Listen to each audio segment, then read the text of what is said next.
That's what it's gonna look like. Grab right here. A lot of you guys are coming here now. Okay?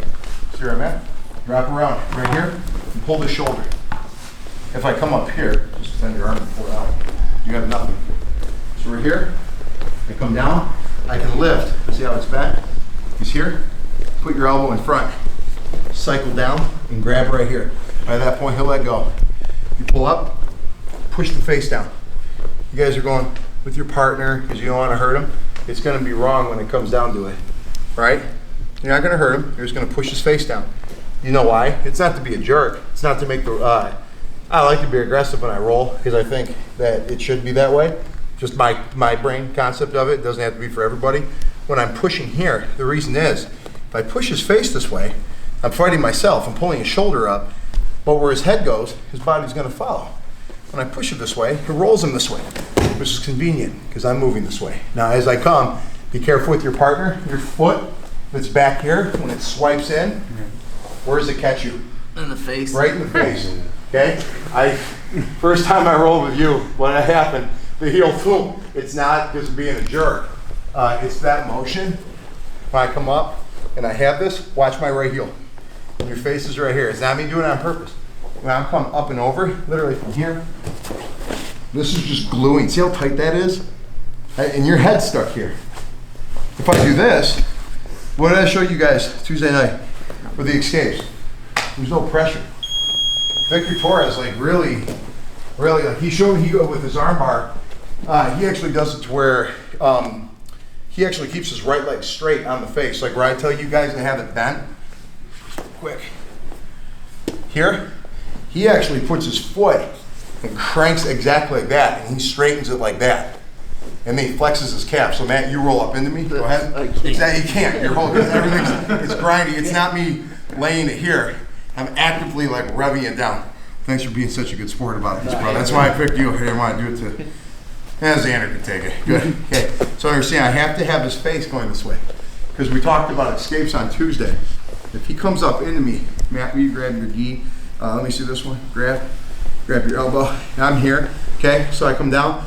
If he, see where I'm at here, and if you look into me, like go ahead and look super far to your right. Okay. Like how many fingers am I holding up? Can't see. Okay, that's okay. You're still looking the right way. Okay. Now lift your legs. Lift your legs. Okay. Now come up. See how there's no weight holding you down? It comes right up. Okay? Now we go back. I'm just gonna do this. Okay? Rock up, go. I can't. Just that. Because I'm literally turning him that way. It's literally where the head goes, the body follows. I won't do this demonstration. I promise I'll never do it to anybody. Steve Frazier showed it to me. He would have somebody come out in the middle of the room. He would say, do not let me put you on the ground.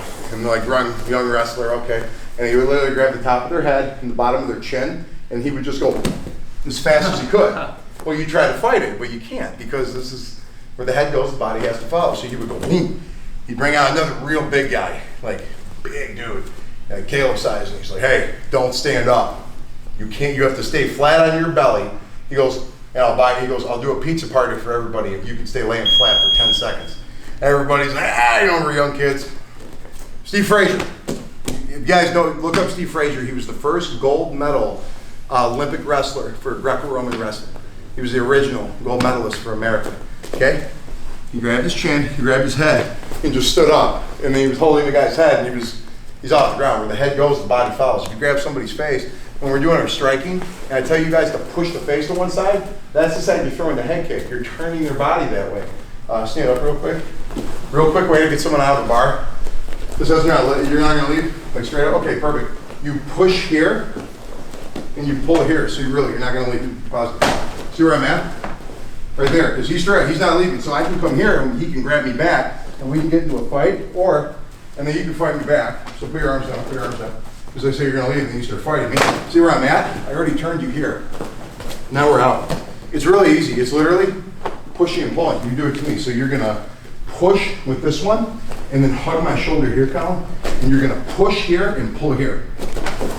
It's easy. Now I'm going to fight you. Do the same thing.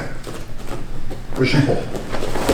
That's what I'm saying. Once you get that spin, you're gone. Good. Good job, Colin. So guys, the arm bar. Lean your back. It's a trap. Lean your back. And you guys are here. This hand comes under. So remember, down the center. Pull this up. Push his face down so it's going to look away from you. Move. Smooth. Come here. I'm going to slide my foot. See how I'm not doing my armbar up here? Like that movie Warrior, the MMA movie. At the very end where he does the armbar, his butt's way up here. You guys got to watch it. If you've seen the MMA movie called Warrior, he does the armbar completely wrong. He gets here and literally goes. Total white belt armbar. Tom Hardy does it, or Tom Hardy gets it done to him. All right, so guys, when this is here, put that arm up. Pull. 1, 2. Okay, my foot is going to stay nice and tight to my butt, and I sit down and I fall with my knees pinched. See how tight that is? It's not here. It's pinched and just slide back. Okay, or you come to here, pinch and lift. That's going to be our first arm bar. Let's do it. Each guy for 2 minutes twice. Question. You want to get to a 90 or can you get, you are on an angle? Like, I like this. you don't have to get to a 90? This is better. It's always better, but you're at such a far angle. Come on, with your leg behind it, it's kind of hard to get to the 90. Watch this. I'm going to put my wrist underneath here. Watch what happens. Even though I'm hyperextending the joint, it's not really that bad. But check this out. Once we wedge up the shoulder from here, feel all there's no more pressure. Now this fist is right here. Okay. Now if I put another fist right here, guess what happens? That shoulder stays up. This is here. Now when I push this down, it's going to get it. That little wedge system of those 2 pinpoints lifting it up, that is literally that's physics. You know, I can't.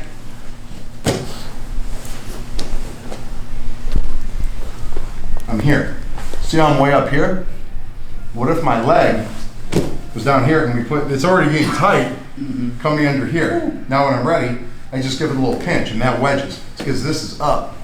You guys can key lock somebody if they're in, right here, guard, lock.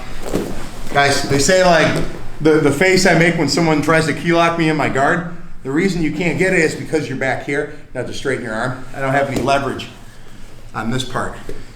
Come here, lock it down, trap, come up, okay? And now I'm gonna try to get this hand underneath the shoulder more, like this. Now I push. It doesn't matter. As long as that shoulder is propped up, this is gonna break a lot easier. That's why I always say, like when you get your Kimura, rip it before you push it in competition. You know, not in here. And same thing, Chuck Goss taught me, the more the joint is bent, the more damage you can do. So if you can bend it, starting fingers here, wrist here, elbow here, and come up, the wrist lock, it hurts from out here, but when it's all crumpled up, everything gets a lot worse.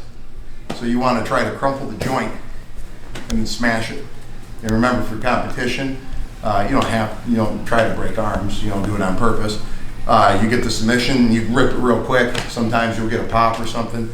The refs are pretty quick. When you do it in here, go slow. If you do it for real, get it, and then remember, you want to pump the joint. Like you're pumping it well, you want to pump the joint.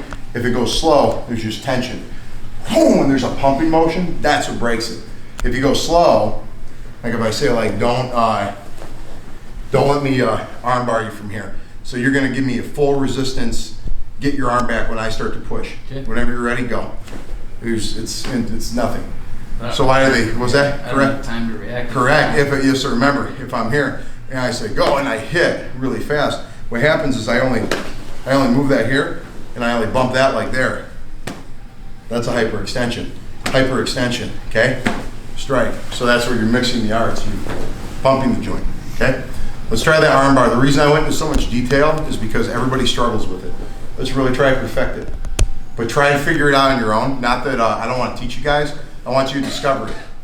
Like I was saying last night, if you looked at like a lot of like the ancient martial arts, even in Thailand, they wouldn't, I don't know if you know this, they wouldn't actually talk to the students, the trained. Like there was like an interview process to even train with martial artists. And then it was like, well, who's responsible for learning? The student or the teacher? And it was both. You had to really be true with your art, but you had to want to, it's like Your parents tell you something, like, hey, don't do this because this will happen, hey, don't do this. Like, yeah, fuck you, you're a teenager, you're defiant. But then finally you're in your 20s and you're like, oh man, maybe my dad was right. You know, we were just talking about that the other day where it's like, oh my God, I can't believe that guy was right. That's what it is though, because when they just spoon feed it to you and they give you the answer all the time, you don't really appreciate it until you gotta go out and earn it yourself.